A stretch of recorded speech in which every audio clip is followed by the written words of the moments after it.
Ocean gate mountain, जिसे rainbow mountain के नाम से भी जाना जाता है। अगर आप इस पर्वत पर खड़े होकर इसे देखेंगे तो आपको ये बस एक आम सा पहाड़ लगेगा, लेकिन अगर आप इसे ऊपर से देखेंगे तो आपको दुनिया भर के सारे रंग इस पहाड़ पर दिख जाएंगे, जिसे देखकर आपको भी लगेगा कि ये पहाड़ किसी और दुनिया का है। इसे देखने दुनिया भर से लाखों लोग हर साल यहाँ आते हैं। कई दशकों तक इस पर रिसर्च करने के बाद वैज्ञानिकों को पता चला कि ये सब केमिस्ट्री का कमाल है। पहाड़ों में आयरन ऑक्साइड और क्लोरीन भरपूर मात्रा में पाया गया, जिसमें आयरन ऑक्साइड से लाल रंग और क्लोराइड से कुछ अलग अलग रंग बनते यहाँ दिखाई देते हैं। तो अगर आप कभी इस जगह पर जाएं, तो आप इसे सिर्फ एक पहाड़ ना माने, बल्कि कई लाखों सालों में हुआ प्रकृति का एक करिश्मा माने, जो कहीं और देखने को नहीं मिल सकता। Blood false. 1911 में अंटार्कटिका में एक बेहद अजीब चीज वैज्ञानिकों को मिली, एक ऐसा ग्लेशियर जिससे खून जैसा पानी बाहर निकलता है, जिस वजह से इसे ब्लड फॉल्स का नाम दिया गया। और वैज्ञानिक आज भी ये नहीं समझ पाए कि ये है क्या। कुछ वैज्ञानिक मानते हैं कि इस ग्लेशियर से निकलने वाले पानी में एक अलग तरह की काई है, जिससे ये पानी लाल होकर निकलता है, लेकिन कोई ठोस सबूत न होने की वजह से इस आइडिया को एक साइड कर दिया गया। इसके अलावा कुछ वैज्ञानिक मानते हैं कि इस ग्लेशियर के नीचे एक ब्राइनी लेक है, मतलब एक खारे पानी की झील है, और इसी झील में लोहे के अटूट भंडार हैं। और जब वो पानी लोहे से टकराकर निकलता है तो लोहे पर लगे जंग की वजह से ये लाल हो जाता है। इस आइडिया पर अभी काम चल रहा है। इसके अलावा सोचने वाली बात यहाँ ये भी है कि इतने बड़े अंटार्कटिका में सिर्फ इसी ग्लेशियर पर ऐसा क्यों होता है, कहीं और ऐसा क्यों नहीं हो सकता। एल नेस्ला रॉक। अब अगली चीज जो मैं आपको दिखाने वाला हूँ, उसे देखकर ऐसा लगता है जैसे किसी माहिर कलाकार ने इसे बनाया हो, लेकिन ये सब प्रकृति का कमाल है। इस चट्टान को देखकर ऐसा लगता है जैसे इसे बीच में से किसी लेजर लाइट से काटा गया हो, लेकिन ये बिल्कुल प्राकृतिक है। इतनी बड़ी चट्टान पर कई जगह कलाकारी भी की गई है, लेकिन किसी इंसान के द्वारा इसे काटा जाना लगभग नामुमकिन है। तो ये हुआ कैसे? वैज्ञानिक मानते हैं कि इस चट्टान की शेप कुछ इस तरह की है, जिससे ये ज्यादा से ज्यादा मात्रा में हवा को रोकती है, और हवा के दबाव से ये चट्टान दो हिस्सों में बट गई।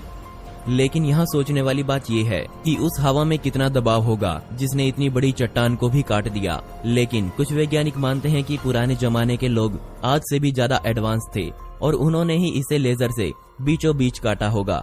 लेकिन ये सभी तो मान्यताएं हैं, सच क्या है किसी को नहीं पता। Canadian lake. प्रकृति का एक और चमत्कार जिसने हर किसी को चौंका कर रख दिया, वो है एक लेक। सर्दियों के समय में ये लेक भी आम लेक्स की तरह ही दिखती है, इसमें कुछ खास नहीं होता। लेकिन गर्मियों का समय आते आते ये झील अपना जादू दिखाना शुरू कर देती है। इस बड़ी सी झील में अनेक छोटे छोटे पूल्स बनने लगते हैं, जिस वजह से इस झील के ऊपर हरे, पीले और नीले रंग के धब्बे दिखने लगते हैं, और इसी वजह से इसका नाम द स्पॉटेड लेक पड़ा। लेकिन ऐसा क्यों होता है? वैज्ञानिकों का मानना है कि इस झील के पानी में कुछ खास तरह के मिनरल्स मौजूद हैं, जिस वजह से अनेक छोटे छोटे पूल्स इस झील में बन जाते हैं।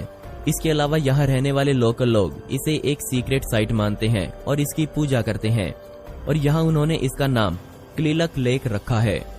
वो ये भी मानते हैं कि झील के हर पूल में पानी एक अलग तरह की खूबी रखता है। जैसे कई पूल्स का पानी दवाइयों के रूप में इस्तेमाल किया जाता है, इस झील में कुल 365 पूल हर गर्मी बनते हैं।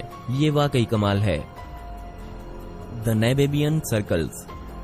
ऊपर से दिखने पर आपको ये दिखने में छोटे छोटे गड्ढे लग सकते हैं, लेकिन असल में ये है क्या, ये तो आज तक दुनिया का कोई भी वैज्ञानिक नहीं बता पाया है। लोकल लोग मानते हैं कि ये भगवान के पैरों के निशान है, लेकिन वो तो सिर्फ एक मान्यता है। इन सर्कल्स की चौड़ाई 10 से 60 फीट तक की है, और ये सर्कल्स लगभग 1000 मील जितने बड़े एरिया में फैले हुए हैं। लेकिन बात सिर्फ यहीं अटक जाती है कि सर्कल्स ही क्यों, कोई और शेप क्यों नहीं? इस बात का पता कोई भी नहीं लगा पाया है। क्या आप बता सकते हैं कि ये है क्या? नागा फायरबॉल्स। अब जिसके बारे में मैं आपको बताने वाला हूँ, वो इस वीडियो का सबसे विवादास्पद टॉपिक है। साल के अक्टूबर महीने में मेकोंग नदी के ऊपर आग जलती हुई दिखाई देती है, लेकिन क्यों? पीने वाले पानी में आग कैसे लग सकती है? यहाँ रहने वाले लोकल लोग मानते हैं कि ये उनके भगवान नागा की सांसों से निकलने वाली आग है, जिसकी वजह से इसका नाम नागा फायरबॉल्स पड़ा। लेकिन वैज्ञानिकों का एक ये अनुमान है कि इस नदी से ज्वलनशील फोस्फाइन गैस निकलती है जो निकलते ही आग पकड़ लेती है। लेकिन सवाल अभी भी वही की वही है कि सिर्फ अक्टूबर के महीने में ही ऐसा क्यों होता है और वैज्ञानिकों को अभी तक फोस्फाइन गैस निकलने का कोई सोर्स भी नहीं मिला है। लेकिन मजे वाली बात यहाँ ये है कि यहाँ रहने वाले लोग अब इसे एक त्योहार के रूप में मनाने लगे हैं। यहाँ हर साल हजारों लोग इकट्ठा होते हैं और इसे बड़े चाव से देखते हैं। Arctic holes. नासा के अनुसार आर्कटिक बर्फ में कुछ अजीब होल्स दिखने लगे हैं, लेकिन कोई नहीं जानता कि ये है क्या। आर्कटिक वैसे ही अपने आप में एक अजीब जगह है। ऊपर से ये अजीब से होल्स यानी गड्ढे वैज्ञानिकों को परेशान कर रहे हैं। इसके लिए वैज्ञानिकों ने 3 कारण दुनिया को बताए। पहला ये कि हो सकता है ग्लोबल वार्मिंग की वजह से बर्फ पिघल रही हो, लेकिन ये किसी को सही नहीं लगा तो इसे सिरे से नकार दिया गया।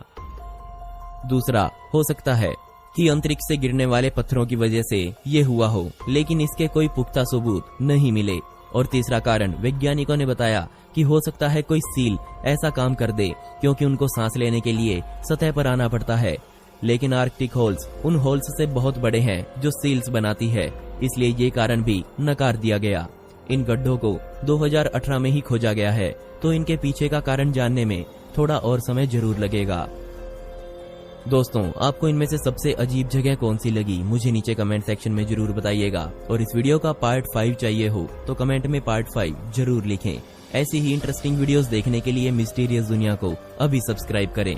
मिलते हैं अगली वीडियो में। यह वीडियो देखने के लिए धन्यवाद।